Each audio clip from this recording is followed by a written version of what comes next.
So many abdominal planes, but you have to know these planes compulsory for the exam. The first one is transpyloric plane, which is also called Addison's plane. It is an imaginary horizontal plane which passes through the midpoint of the line joining the jugular notch to pubic symphysis. It lies about one's hand's breadth below the suffixsternal joint. It is a key plane of abdomen as it transects number of abdominal organs.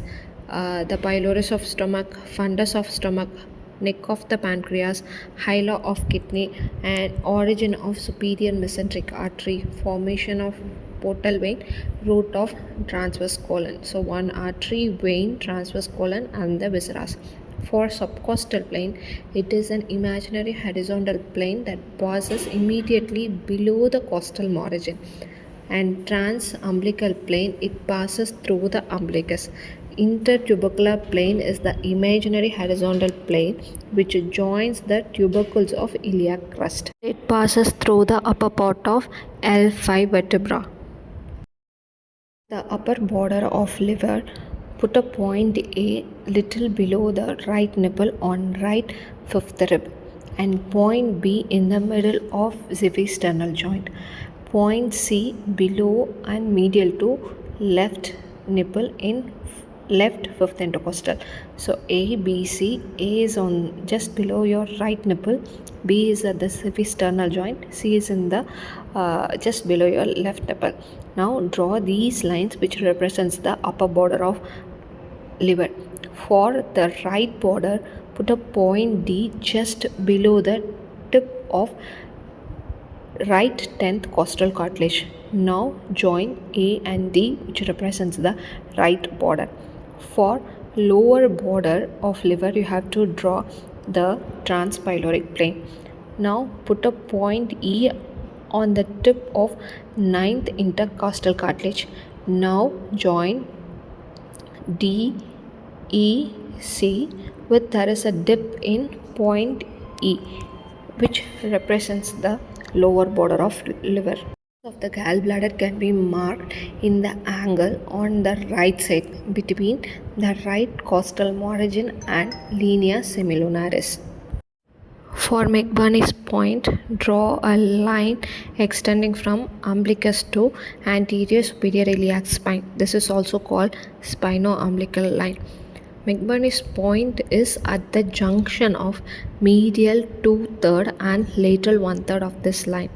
The base of the appendix also lies deep to this point. So for McBurney's point and the surface marking of base of appendix, you have to know this. The surface marking of stomach, you have to know cardiac orifice, pyloric orifice, lesser curvature, greater curvature, and fundus. For cardiac orifice, approximately put a point A 2 cm to the left of median plane on the 7th costal cartilage. To point along 2.5 cm left to median plane on 7th costal cartilage. Whereas for pyloric orifice, you have to draw a pyloric plane and put a point B 1.2 cm to the right of median plane. For cardiac plane, it is approximately 2 cm left of median plane. For pyloric plane, it is approximately 1 cm right of median plane. For lesser curvature, you have to join this point A and point B with curved J-shaped line. Fundus, put a point C in the left fifth intercostal space just below the nipple. That is, put a point C just below your left nipple. And for the greater curvature, put a point D at the tips of 9th and 10th costal cartilage and draw a subcostal plane. Now mark the greater curvature of stomach by drawing a curved line with convexity to the left from point C to point D, and it should meet the pylorus orifice. Surface marking of spleen is done on the back of abdomen. So put a point A 5 cm lateral to T10 spine. and point B on the left 10th rib in mid-axillary line, which indicate the lower pole. Now join A and B with two convex lines. The upper line convex above reaches up to the 9th rib, and the lower line should reach up to 11th rib. For the surface marking of kidney on the back, you have to know the Morris parallelogram. First, two horizontal lines are drawn, one at level of T11 and another is at level of L3. Then two vertical lines are drawn. The first line 2.5 centimeter away and another line 9 centimeter away from the median plane. The center of the hilum of each kidney approximately at the lower border of L1. For the surface marking of abdominal aorta, put a point A on the medial plane 2.5 cm above the transpyloric plane and point B 1.2 cm below and left to umbilicus. Not just below, it is just below and left to umbilicus. Now join these 2 points by two parallel lines which is about 2 cm apart.